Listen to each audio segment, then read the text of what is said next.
Welcome to the Sencast. My name is Dale Pickles, Managing Director of B Squared and the host of the Sencast. If this is your first Sencast, then welcome. On this week's episode, we discussed the therapeutic effect of birds of prey. This was a really fun episode because not only did my guest Angela Norwood come along, she brought one of her birds of prey with her. So just me, Angela, and a little owl having a hoot. So great fun.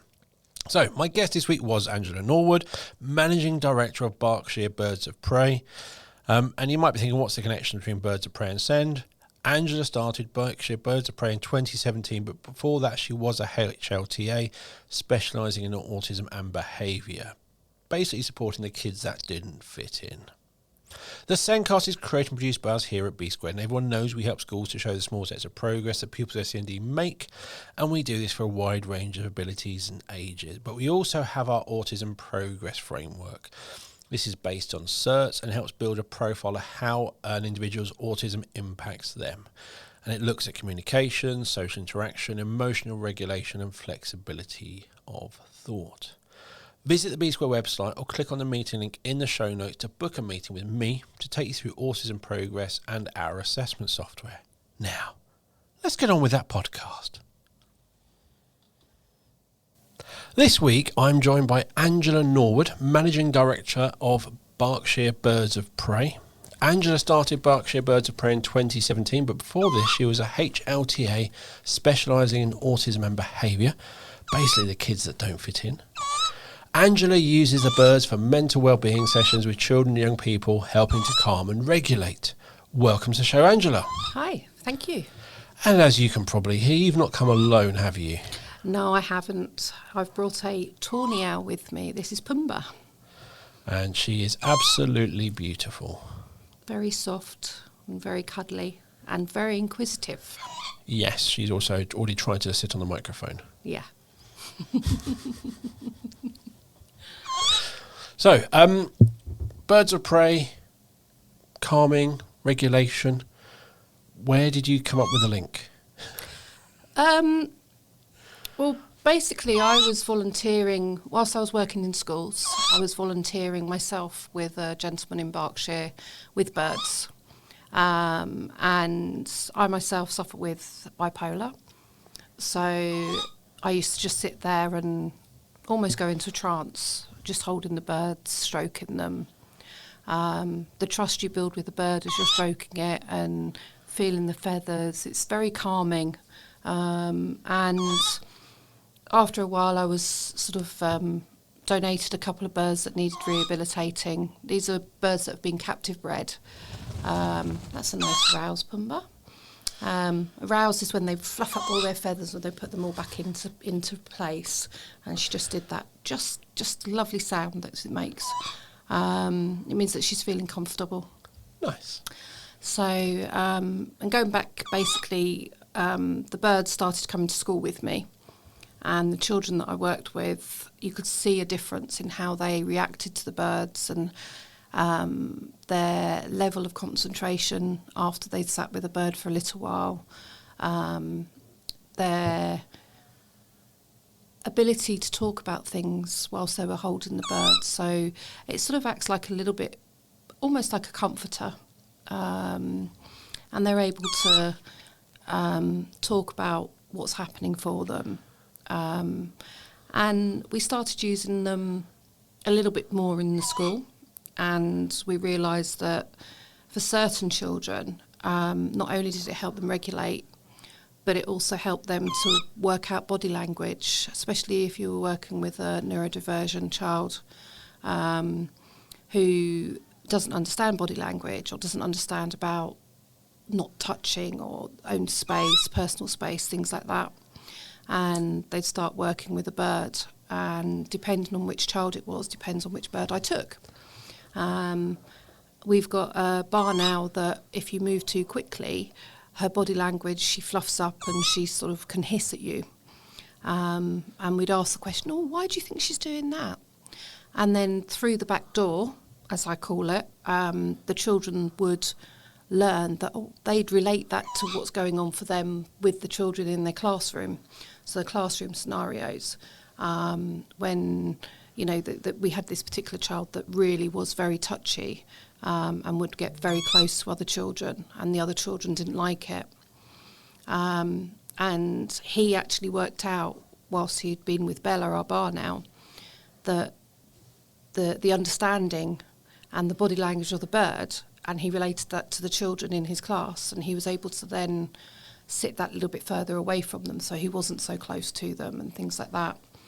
And then from there, I went. I had a bit of a breakdown. My bipolar got very bad. It was the pressure of the school and not listening to my own body and what I needed to do. Yeah. And I then went and worked in care. So I went from one end of the extreme to the other. And I was working in care homes.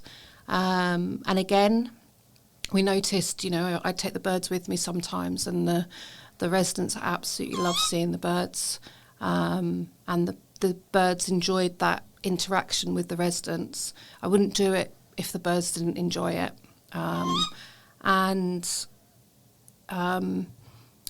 It became very clear that it was becoming more than just a little hobby that I had. And then I decided to go full-time working with the birds.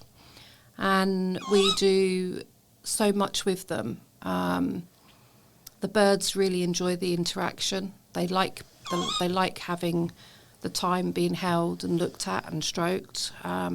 If we have birds that don't enjoy it, I find them homes where they're more comfortable, because the birds tell us their body language changes when they're not happy. They become agitated. They start flapping and jumping off the perches or the manglers that we've got. And they'll start sort of nipping and things like that and making noises that aren't so comforting as Pumba's making right now.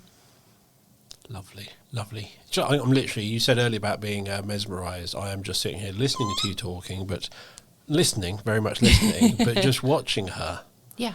And if you're just listening to the podcast, and we have got the video out because the video's gone well, then you can just watch her sitting there quite happily, doing her own thing on both cameras, loving life. But they do, and they live a lot longer in captivity. That's it. I've heard that. They can. I mean, Pumba in the wild, barn owls and tawny owls, sadly, in the UK, they're not living very long. The average is only 3 to 5 years in the wild. This is because their habitats are being taken away. We're building so many houses and so many different things on their land where they would be. It's also down to the fact that people use rat poison and mouse poison in their gardens and slug pellets. Yep. And again, the birds eat the rats and the mice and the slugs. And if they've eaten the poison, then that poison is inside the rats and the mice and the slugs. And then these guys come down, they eat the rats and the mice and slugs, and then they get poisoned. And sadly, we get owls brought to us on a regular basis that have been poisoned, and I have to take them and have them put down because there's not a cure for it, unfortunately. We do a lot of talking about that when we go to schools, and trying to encourage the children to speak to their parents about not using those things. You were down here at our offices for a site-wide thing, fun day, and you brought loads of the birds with you. Yeah. And I think there you said is it 2 mice with poison? Yep. So 2 mice could actually kill Pumba and Bella the barn owl. So it's not a lot of rat poison is needed. No, not a lot at all. The problem is that pest controllers, they do a fantastic job. I'm not saying that they don't, but there is a time that they say that the rats and the mice, they go down back into the holes and they die in their holes. In some cases, that might be true, but we're finding that the numbers of poisoned owls that we get coming into us is going up. Because of the fact of the poisoning. So, I can't say for definite that that is 100% correct. All I know is that a barn owl in particular will take 1,000 rodents in a year. And if they've got young and they take one of those poisoned mice back to their young and feed it to their young, those young are dead. So if that barn owl's had a clutch of 4 to 8 babies, the potential is that could kill all of the babies in one hit. Which, if we all put owl boxes up and encouraged owls in our area, even round here in built-up areas, there are still owls. And if we encourage them, the rats and the mice that we do have a problem with, and they are a major problem, would reduce significantly, especially with kestrels as well. Sparrowhawks will eat them. There's lots of other animals that, birds and things that will eat them as well. So it's something that we try very hard to get across as part of what we do.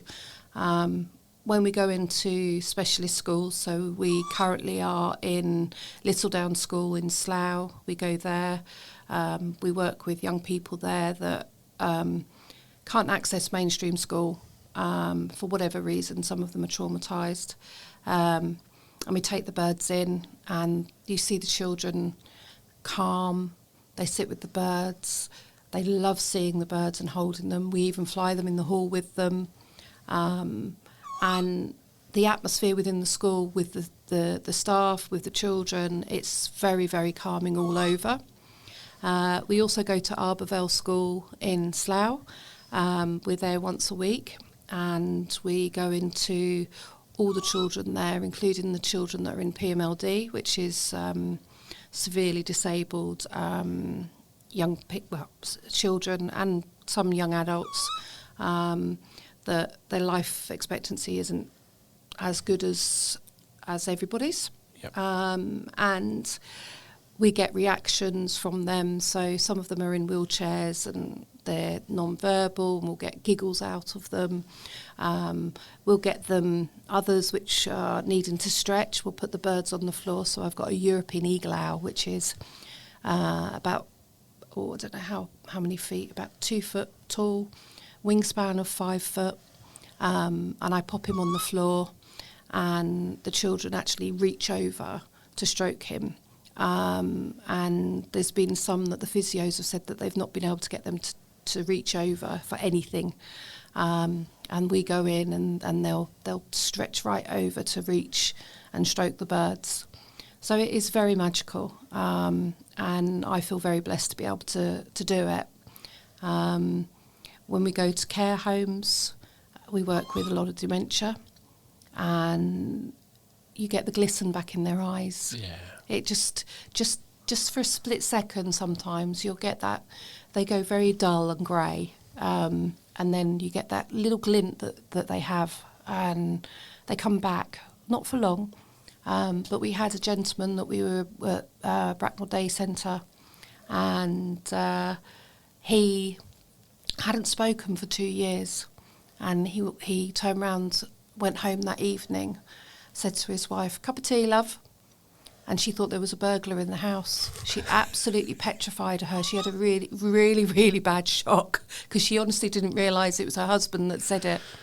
And then he's carried on, not full sentences, but she's able to get a conversation, yes and no answers. And he might say a couple of other words. But for 2 years, he didn't speak. And that was the engagement with the birds, just sitting with the birds, stroking. Somehow, I don't know how, but it reconnected him with the bird, with his brain, and reconnected something. And he was able to engage better. He still goes to the day centre even now, and he's still chatting, just a few little one-liners and things like that. But when we got a little card from the lady, just saying about it, and myself and my mum burst into tears and was just absolutely blown away that we're able to do things like that with the birds and make a difference. So yeah, very special. There is something about, you go to zoos, have the birds of prey and everyone loves it. Everyone absolutely loves these animals. They are beautiful. They are majestic. They are so amazing to watch. And you have various experiences. And there is very much, I did it at Centre Parks recently with my family, and there's a group of families there, young kids bouncing around. And then when they literally say, all right, because the birds are coming, you need to be calm. And all the kids stop. Not because an adult's told them to, not because they need to, because they're told to. Why? Because I said so. But because this bird needs you. And there's something about wanting to access and kind of spend time with the birds, and actually you have to change to make that it's not coming from a human. No. It's not a human telling you to be quiet. It's a bird. Yep. And you want to spend time with that bird. And as you said, because you can't use words, they use their body language to let you know exactly what they're thinking. And you can learn that quite quickly. And immediately it tells you to, okay, I need to change how to respond. Exactly. But it's that big difference of not doing because someone's telling you, but because you want to do something, this is what you need to do. Yeah, completely. And there's lots of other ways of doing animal therapy and things like that. And some people use the dogs, some people use horses, but we find that birds have a lot different approach. I don't know what it is, but when we take the birds into different places, I don't know whether it's the fact that we see dogs and we see horses and we see guinea pigs and things like that in our lives, where birds are so elusive and you don't see barn owls and kestrels and hawks and the tawny owls and things like that. And I just think because they're so elusive and everybody wants to see them, and you can never get close to them or see them up close and feel the feathers. And for me, we're not damaging the birds by stroking their feathers. Some falconers will say that it can put bad oils onto them, so our hands are mucky. And yes, it can. You can take off their natural oils as well.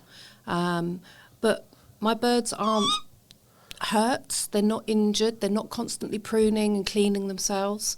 They're very happy and content.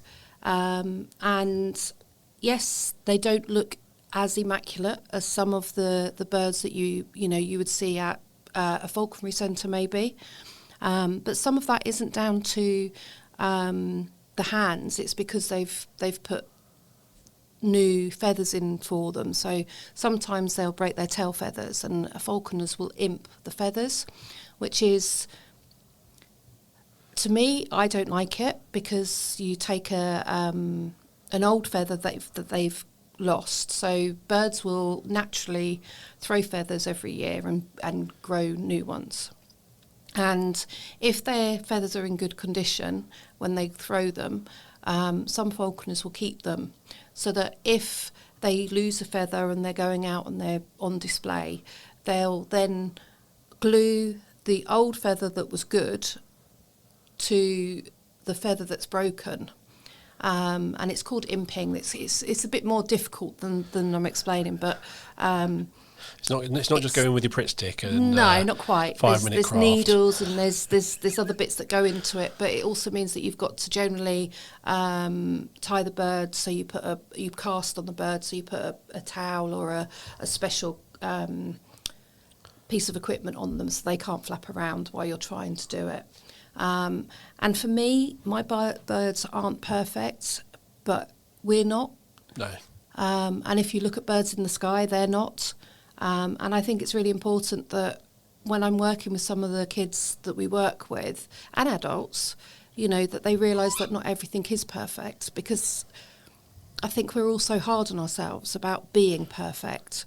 Yes. And, the stigma is all the pop stars and everything, their bodies, their image, everything is so perfect that we put ourselves in that boat, and then we become unable to achieve those things, and that's when we get ill, and that's when we the self-harm comes in, the mental wellness comes in.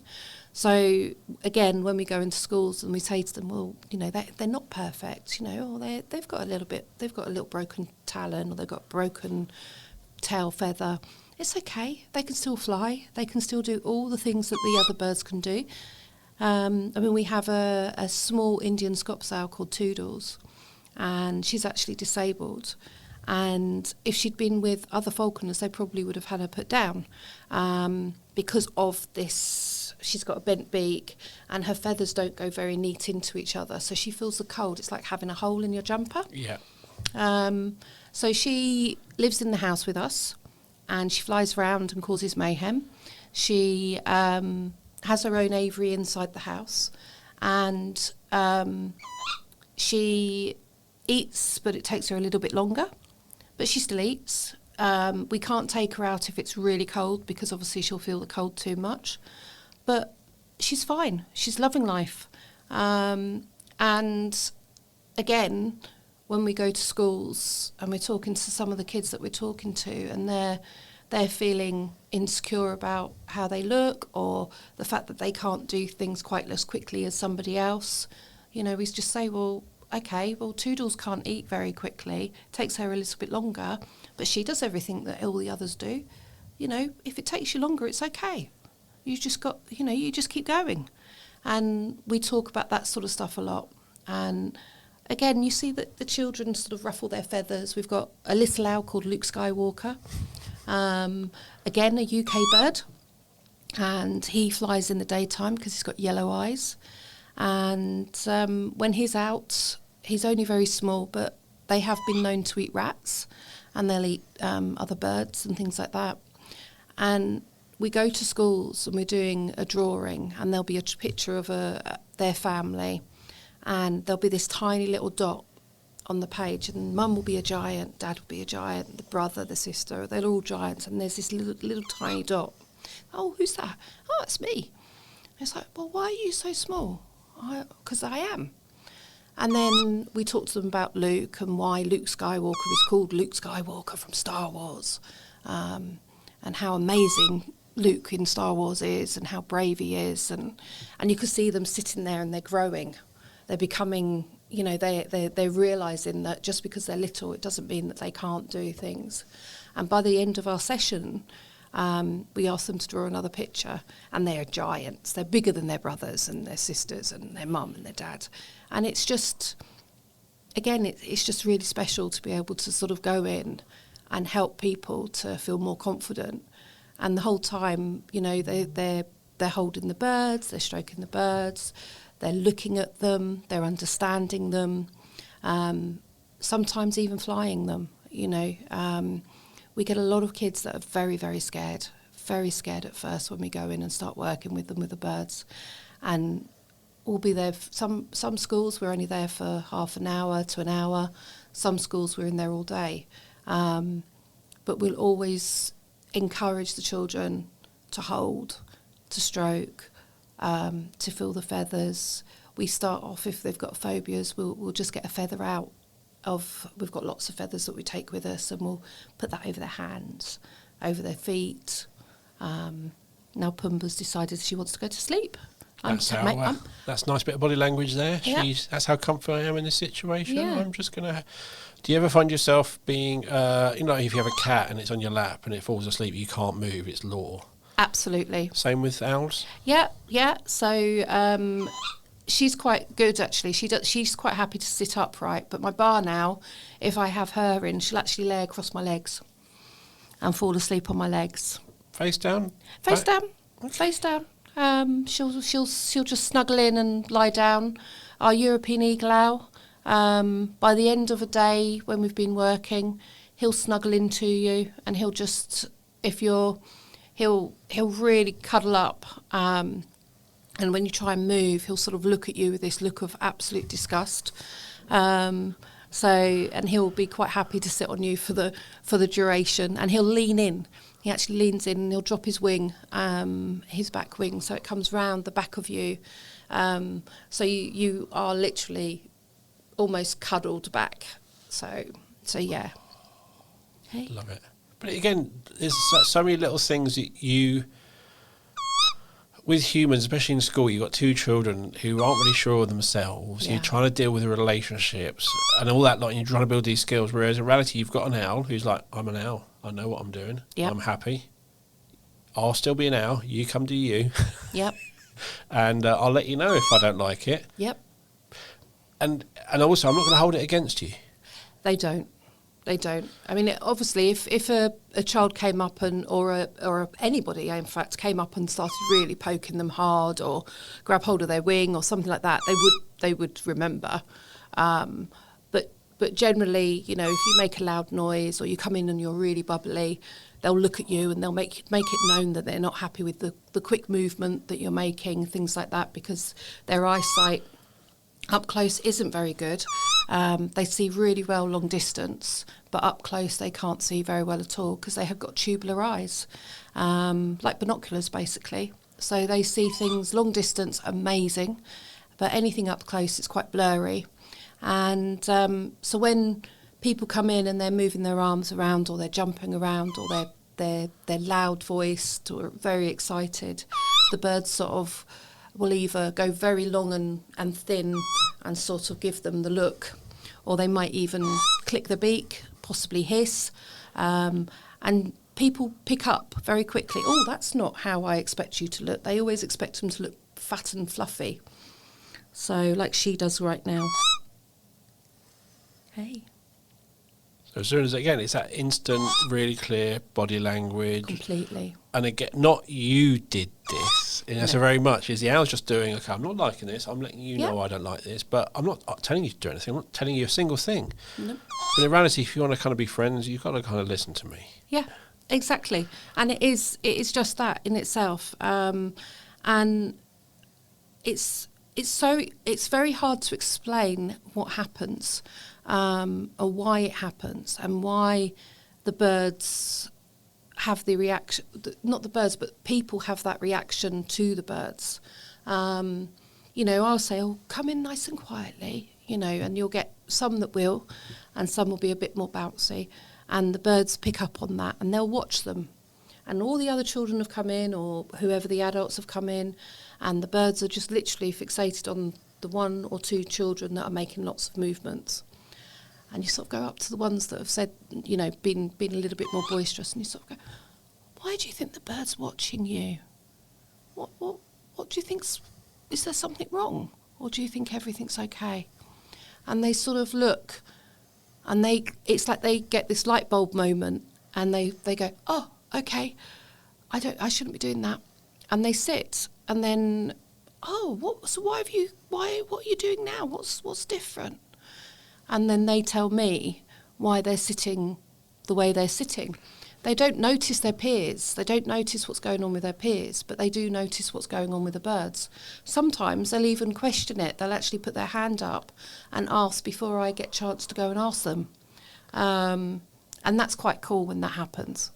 And it really, really does work with kids that are struggling in school, to be able to work with them. Well, we are very inclusive. I never turn anyone away. We will work with everybody. Because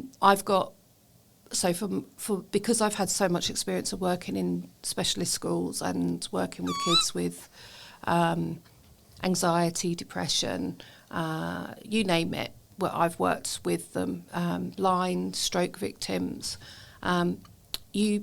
It's like you get a sixth sense sometimes, and you can sort of work out whether people are how they're gonna be. And sometimes we'll go into a school and we'll only have one child come in, and they'll be because they are on the autistic spectrum, and I will work with them as well. The school's like, oh no, we can't. You know, we're worried about the bird. We're worried, and it's like, no, please let me take that decision from you. And we start off very, very carefully, and gradually we get closer and closer with the birds, and gradually, you know, and they get to stroke, and the calmness that comes over that child. Sometimes it goes the other way, I have to say. You know, it can heighten their emotions and it can excite them even more.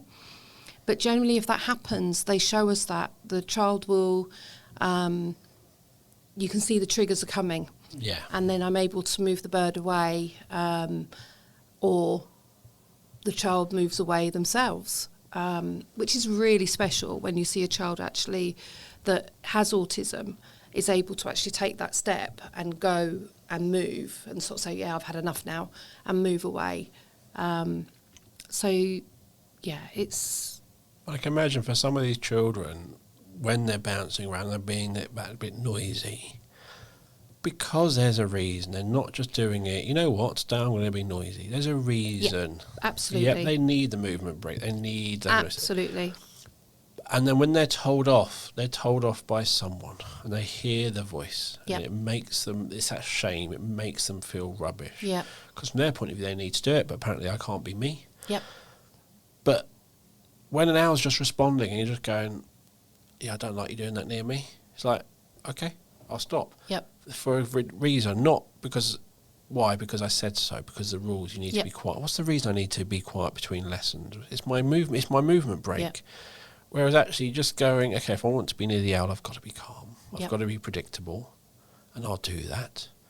And then when I can leave, I can bounce. I can do my... And I think it's something about it not coming from another human. Yep. Not being said in a tone, or which makes them feel shame for being who they are. Exactly. But it's just, while we're near the bird, Yep. just calm down. What the bird wants, it will let you know if you're doing too much. So you kind of get the boundaries. Yep. For a good reason.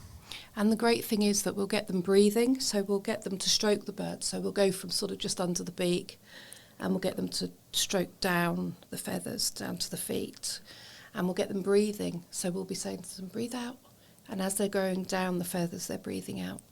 And then they let go, and then they breathe in, and then back down the feathers. And some of the birds will just be in heaven with them doing that. And it has, again, you can see the child just where they've got their stiffness in their neck, their shoulders are all tight, their arms are tight, and you can see that they're really, really struggling to just feel any sort of relaxation at all. And they'll sit there and it's almost like it pours out of them after maybe the fifth stroke. You see them just, their body changes and the way they're handling themselves and the way they're stroking changes. And it's a technique that we use quite a bit. And to be able to offer that, to be able to see how it helps. And then what we do is we talk about balloons and we're thinking about you're blowing on a balloon and you're pushing the balloon away. See how far you can get it away from you. And they use that when we're not there.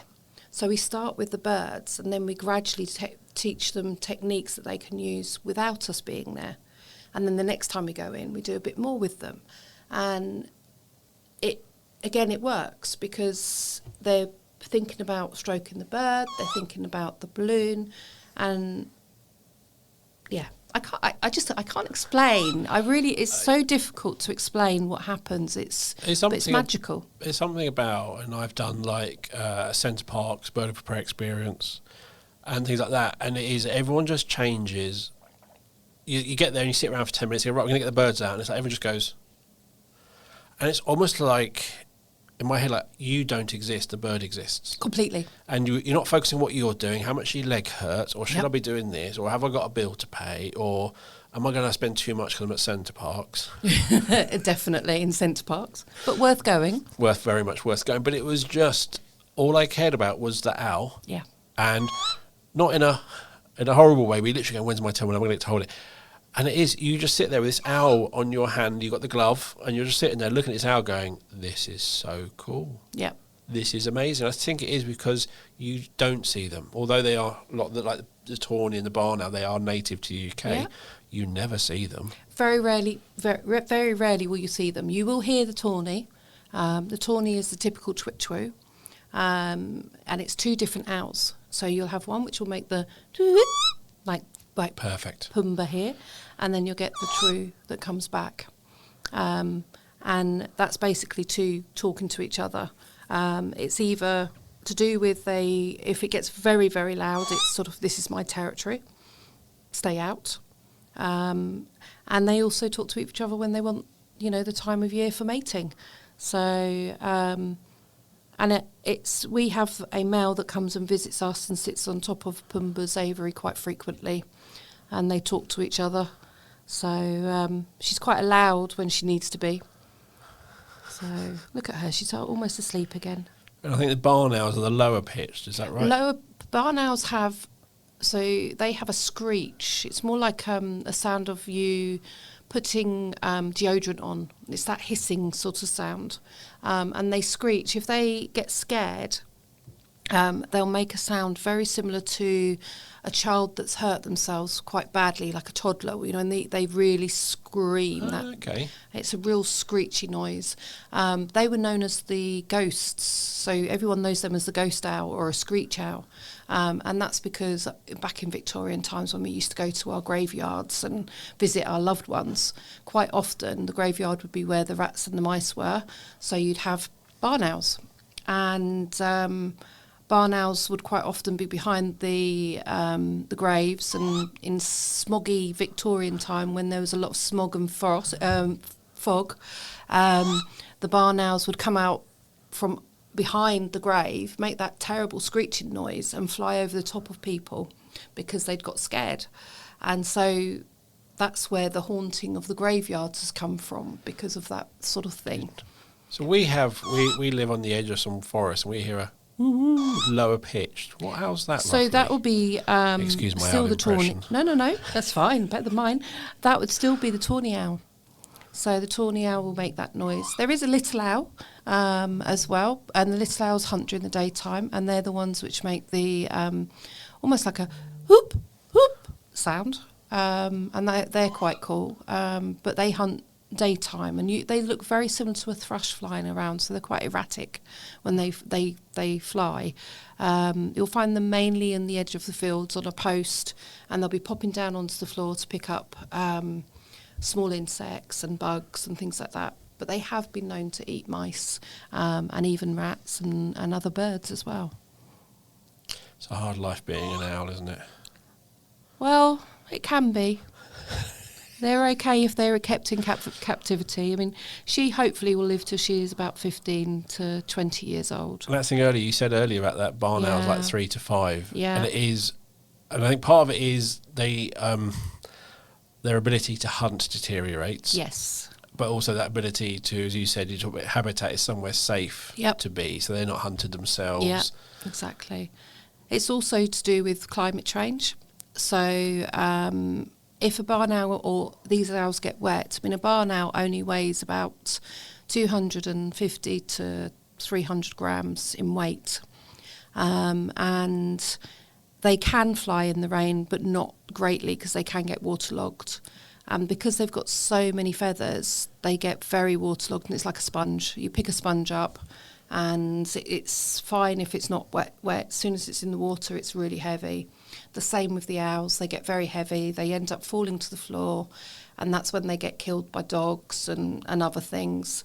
So that's a bit of a problem for them. The fact that we have so many crows and magpies, on the corvents would basically attack them all the time, the rook family, and they'll steal their holes in trees and places to nest. So that's another issue that they have.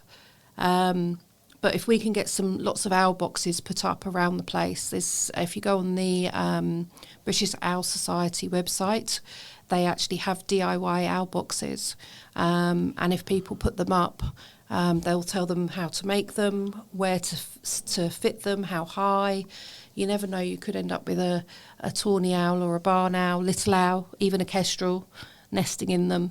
And to have that sitting in your garden, that would be just absolutely brilliant, I think, anyway. It would. And hopefully it would catch the mice before my cats does. Yes. So lots of bells on cats help. Apparently right outside my kitchen door at the moment is a dead pigeon. Ah. Which I'll have to pick up when I get home. Have you got a bell on your cat? No, he gets rid of them. Ah, okay. So we always sort of say about having a bell on the cats, because they do attack owls as well. You can get collars that have got the quick release or catch release. So if they do get caught up on anything, and a bell on it, just to try and deter them from being able to catch everything. The problem again is that that cats and dogs are getting poisoned because of the rat poison, the mouse poison as well. So it's sort of, we really do need to get control of that one. Litter. These guys, the owls have terrible eyesight up close. They listen really, really carefully. And what happens for them is that if they hear a paper rattling around on the floor, they might pick up the piece of paper, try to swallow it, get stuck on their tongue, and they have the hole in their tongue for their breathing, and they suffocate. Oh. So things like Haribos being dropped on the floor and left there, sometimes the birds will pick them up and they get stuck on their beaks, then they can't open their beaks, and again they die from starvation then. So there's lots of things that us lovely humans do that we need to sort of take a good look at and see what we can do to change things. And again, when you're told don't drop litter, why? It's not nice. It's No. like, that's not really a reason. But if you're told it's going to harm animals, if Yeah. you're told it's going to do that, actually, you're now going, I need to stop. Yeah. I'm not being stopped because I've just been told to, but actually I could cause an animal to die by me dropping that. Exactly. And we end up with 90% of the schools that we go into, they say that they end up with at least 100% no litter for a good 3-4 weeks after we've been in there. It starts to deteriorate, so we just send a little email, normally about a month afterwards, just saying, hi guys, how are you getting on with keeping the school lovely and clean, and say, Pumba is really, really pleased with all your hard work. And then they go back up to 100% no litter in school, and we carry that on. The schools say it makes a huge difference, because we don't just go into schools on, we have regular schools that we visit where we do our therapy work, but we visit lots of other schools as well. We also have, we do birthday parties, because unfortunately there aren't many grants available to us, so we have to sort of make up money elsewhere to be able to afford to go and do what we really want to do, which is working with the young people with wellness and supporting them. I have about 30 kids that come to the house that work with me currently. I don't have any room for anybody else currently. Out of the 30 that come to the house, I've got maybe 15 that come to shows with us. Some of them are neurodivergent. Some of them are struggling. They've got things at home that are a little bit hard at the moment, and we're supporting them as a family. So it's sort of Berkshire Birds of Prey family. And then the others come and they work with me. It might be that they just come and sit with a bird. They might muck out. They might spend time helping me to fly the birds. And it's my way of giving back, because I know how hard school and life can be. And I get a lot of enjoyment out of helping others. And then on top of that, we do the work where we try and fundraise and things like that, so that we can make a living from it as well. I think that whole thing about coming there and kind of looking after birds, even if it's mucking out, again, it's not about you, it's about looking after something else. Yeah. And even going back to the story of the gentleman who hadn't spoken, is sometimes you get stuck in your own thoughts, you get stuck in your worries, you get stuck in everything, and you're stuck in a loop, and then there's a bird and it's lovely, stroke them, and then you completely forgot what you were thinking about, because you just thought about the bird. And then you're going, that was a great fun with that bird. And you just completely forgot obviously it's not going to get rid of every worry in your head, but it very much can be a release. Yes. From all your worries that you've got in your head that are going on, to actually, you know what, I'm going to look after this bird, I'm going to talk to this bird, I'm just going to spend time here, and that's my responsibility, that's what I'm doing. And that becomes your world for those moments. Yeah. And it can cause, when we do, so we do corporate events and things like that, and we do wellness days. And we've been at wellness days where we've been in the woods, walking through the woods and the people have all had a bird each, and they're just walking in the woods and they're taking in what they can hear and the sounds. No one's talking, and they're just back in nature. And some of these people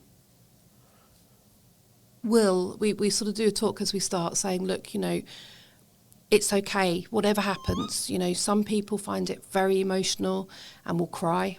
Some people find that it makes them laugh. You know, people deal with things differently, and grief and things like that can people can deal with in lots of different ways.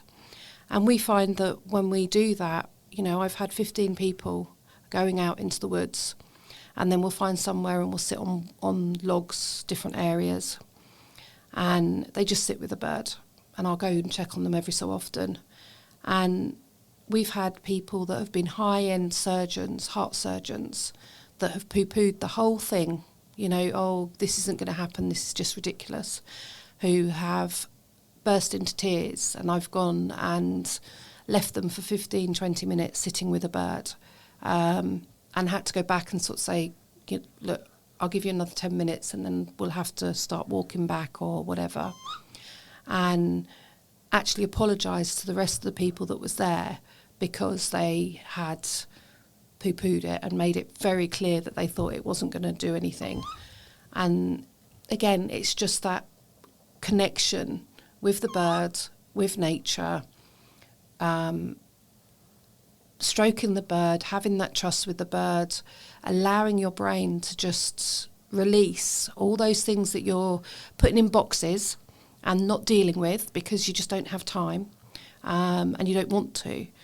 But somehow the birds have that effect, and they do. They just open up those things if you want it to. I think it's one of the things that if you just sit there with a bird and you feel a certain way, and suddenly you're going, I don't think I've felt this way in a long time. I think I've been so busy, I've been so caught up, I've been rushing around, especially a Senko listening to this. You know what it's like, especially if you're a parent and a Senko, you just do not stop. No, you don't. You just going and going and going and going. And then when you get to sit there and just stroke a bird and just, it's not even about you in that moment. It's about just stroking that bird, and then you suddenly going, a comparison of how you were feeling 5 minutes ago to how you're feeling right now is quite a shock. Yes. Yeah. I mean, for me, I walk in the woods and I can't release what's going on in my head just by walking in the woods. But if I walk with a bird and then I sit and I just hold the bird and I'm stroking the bird, there's something about touching the bird and having that time that allows your brain to actually open up. I don't know what goes on in my head, but it just opens up, and those things for that time do disappear, and I'm able to deal with them a lot easier when I go home. You know, it's not like there's these 150 things going on in my head and I don't know which one to deal with first. I'm able to go, okay, all right, let's put them into order. Let's go back. Let's do this. So, you know, there are times that in Bracknell that they see me around South Hill Park walking with a bird, you know. South Hill Park, quite often we sit out the back and we'll have a tea or a coffee and we'll take the birds over there. And sometimes that's because I need to sort of step back in time and just have my moment. It's like when you have the conversation when you're driving, because you're not looking at each other. Exactly. You're not having that confrontational, a bit like we are right now, looking at each other and face on. It's, I'll ask you a question, it's like, this is about me, I've got to answer this. It can be quite intense. The moment you're both sitting there staring out, it's not really, and again, when you're with the bird, it's not about me. No. And you just disappear. Yeah, and there are some times that we get some, you know, quite intense disclosures, you know, safeguarding issues and bits and pieces that come forward.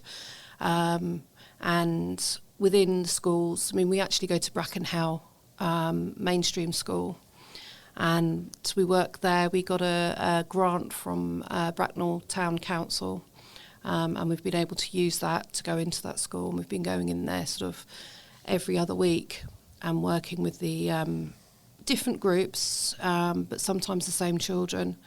And some of them that we're working with, some of the things that has occurred or come through, it's quite hard on us, let alone on them.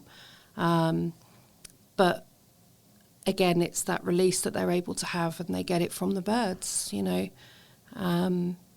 it's a pleasure to be able to do that.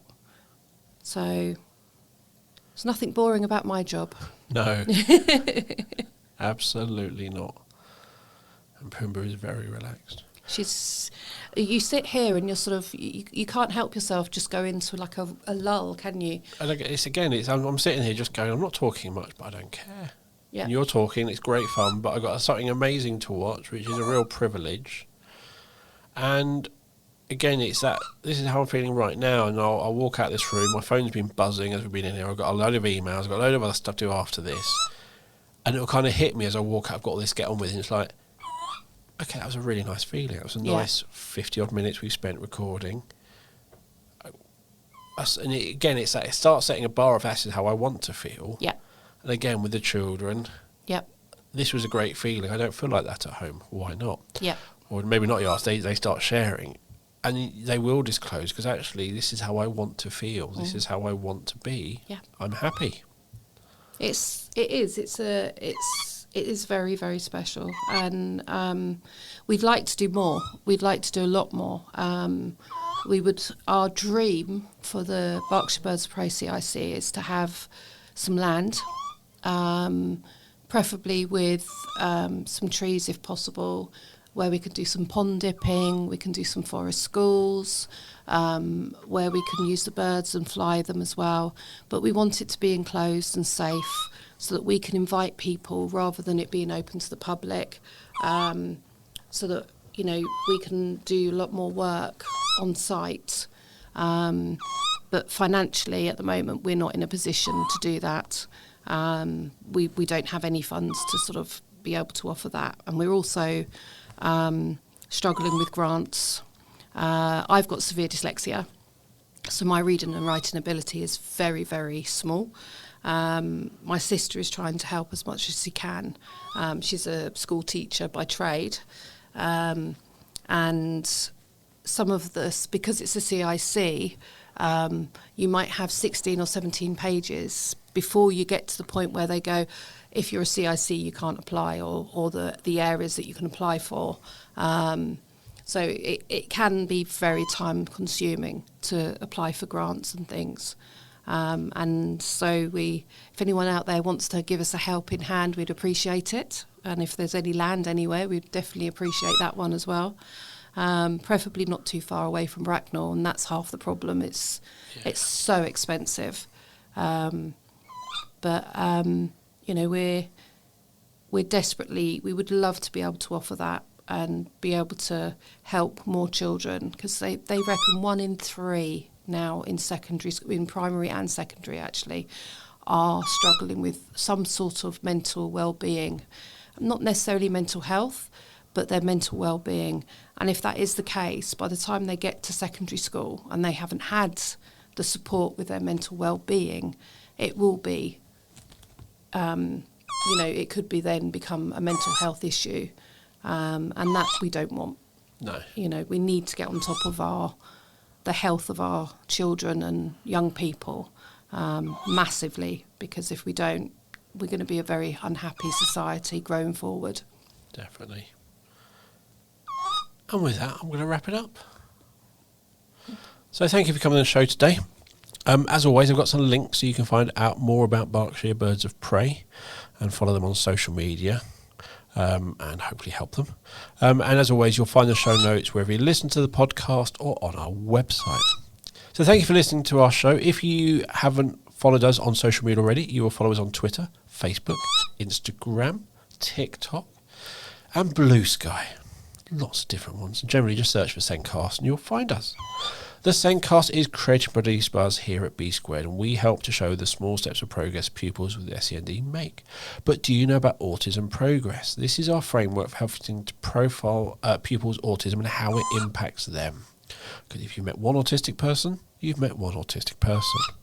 It's based on certs and looks at communication, social interaction, emotional regulation and flexible thinking, and Autism Progress also includes a wide range of strategies to help support the pupils. Visit the B Square website or click on the meeting link in the show notes to book a meeting with me to take you through our assessment software and how it can help you. So thank you for listening. We'll be back with another episode of the Zencast very soon. It's goodbye from me. And goodbye from me and Pumba.